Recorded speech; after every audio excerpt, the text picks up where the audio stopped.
Magandang gabi po sa ating lahat. Sa gabi po ito, gusto ko lang magpasalamat sa ating Panginoon at magbigay ng kapurihan na kami po ay nagkaroon ng isang life group bilang mga single parents. Sa amin pong life group na ito, kami ay mas lalong lumalalim sa salita ng Panginoon, mas lalo pong lumalalim at nagiging matatag ang aming faith, ang aming pananampalataya, especially na every time na maririnig po namin ang testimonies ng bawat isa.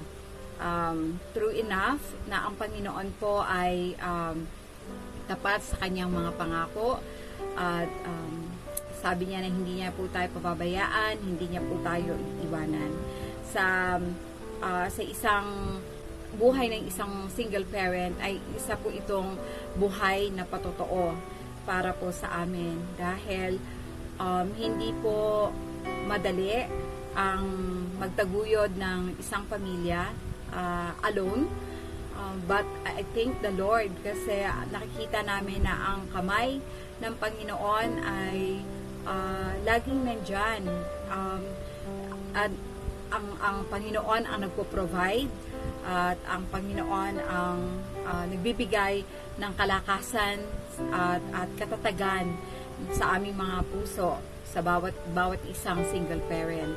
Ako ay nagpapasalamat dahil sa life group na ito, marami pa po kaming na-share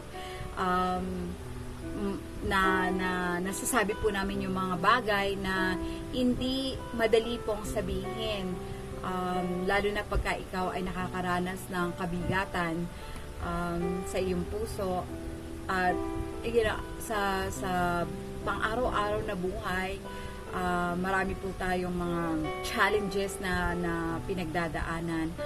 But salamat sa Panginoon dahil ang Panginoon ay patuloy na nagbibigay ng kalakasan sa bawat isa sa amin ng mga single parent.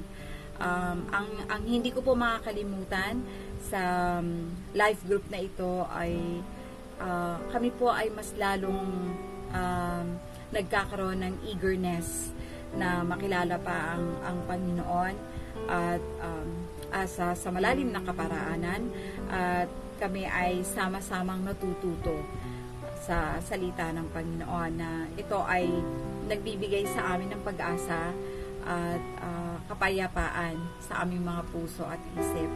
So, salamat sa Panginoon sa life group na ito. Although kami ay konti pa lang, but I take this opportunity na mag-invite din sa lahat ng mga single parent to join us dahil maganda po ang aming mga pinag-aaralan. Ito ay talagang magbibigay sa atin, sa bawat isa sa atin ng pag-asa at makikita natin yung kahalagahan ng naglilingkod sa ating Panginoon. So, napaka sarap po na ang mga salita ng Diyos ay nakikitang buhay sa buhay ng bawat isang single parent. So, salamat sa Panginoon. I thank the Lord for everything and I give Him all the glory and honor in Jesus' name. Amen.